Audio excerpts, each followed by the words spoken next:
आता आपण पाहणार आहोत न्यूज टॉप 9। सुरुवातीला बघूयात खरातचे कारनामे आता समोर येत आहेत त्या संदर्भातल्या टॉप 9 बातम्या।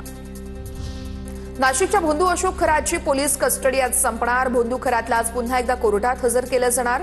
भोंदू खरातवरती आतापर्यंत 11 गुन्ह्यांची नोंद आहे। यापैकी 9 महिला अत्याचाराचे तर 2 महिलांकडून यावेळेस फसवणुकीचे गुन्हे दाखल करण्यात आलेले आहेत।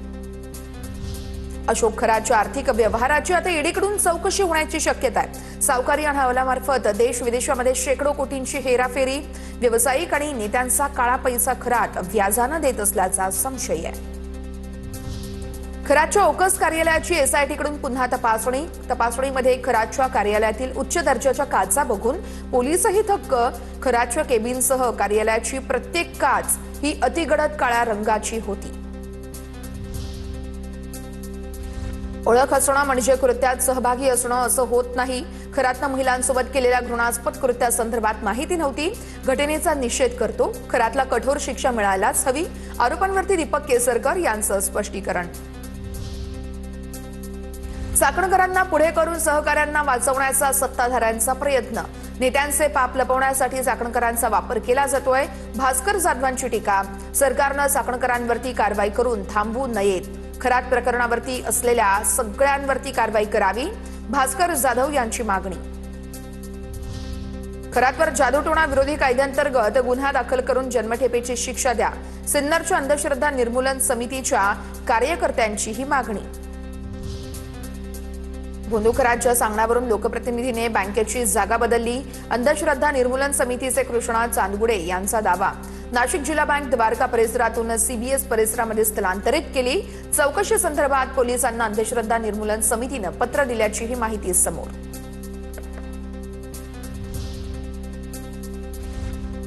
खरात महिलांना कसं भुलवायचा, चौकशीमध्ये धक्कादायक खुलासे।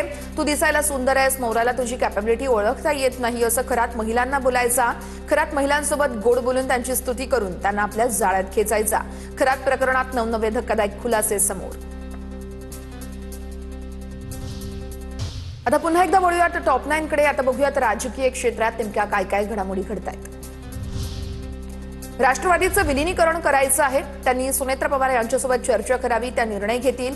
राष्ट्रवादीच्या एका वरिष्ठ नेत्याचं खासगीमध्ये वक्तव्य।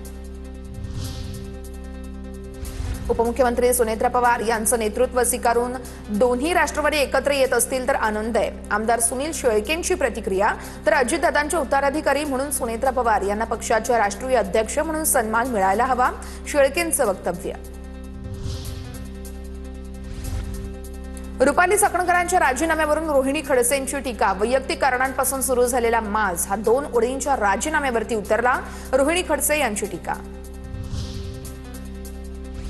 डीजीसीएकडून व्हीआयपीच्या प्रवासासाठी नव्या गाईडलाईन्स जाहीर। मात्र 2014च्या तुलनेमध्ये 2026च्या नव्या गाईडलाईन्स थोड्या विस्तृत आहेत। 2014 मधील गाईडलाईन्सची काटेकोर अंमलबजावणी झाली नाही, रोहित पवारांचा आरोप आहे। राजकारणात लवकरच मोठा भूकंप होणार। ऑपरेशन टायगर होणार की ऑपरेशन तुतारी हे योग्य वेळेस समजेल, शिवसेनेच्या खासदार ज्योती वाघमारे यांचा दावा। पत्रकार परिषदेत शंभूराज देसाई आणि एसपी तुषार दोशी एकत्र। त्यांची का अडचण करताय, मला खासगीमध्ये विचारा, सर्व सांगतो। एसपी तुषार दोशींवरती विचारलेल्या प्रश्नावरती देसाईंची प्रतिक्रिया। मंत्री मंगलप्रभात लोढा यांचं गॅस तुटवडा संदर्भात आणखी एक पत्र व्हायरल। आंबील सणाला जैन मंदिरामध्ये गॅस उपलब्ध करून देण्यासंदर्भात लोढा यांचं हे पत्र। मलबार हिल परिसरातील 16 जैन मंदिरामध्ये प्रत्येकी 5 सिलेंडर उपलब्ध करून देण्याची मागणी।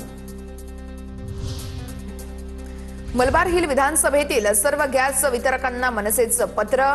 सामान्यांना डावलून जैन समाजावरती विशेष प्रेम दाखवल्यास दणका देणार। मलबार हिल विधानसभेतील गॅस वितरकांना मनसेची तंबी। मंगलप्रभात लोढा हे महाराष्ट्राचे कॅबिनेट मंत्री आहेत की एका विशिष्ट समाजाचे मंत्री आहेत? ठाकरेंच्या सेनेचे प्रवक्ते अखिल चित्रे यांचा सवाल। दरम्यान जैन समुदायाला गॅस हवा असल्यास कार्यालयाशी संपर्क करा, असं पत्र मंत्री मंगलप्रभात लोढा यांनी जैन समुदायाला लिहिलेलं आहे।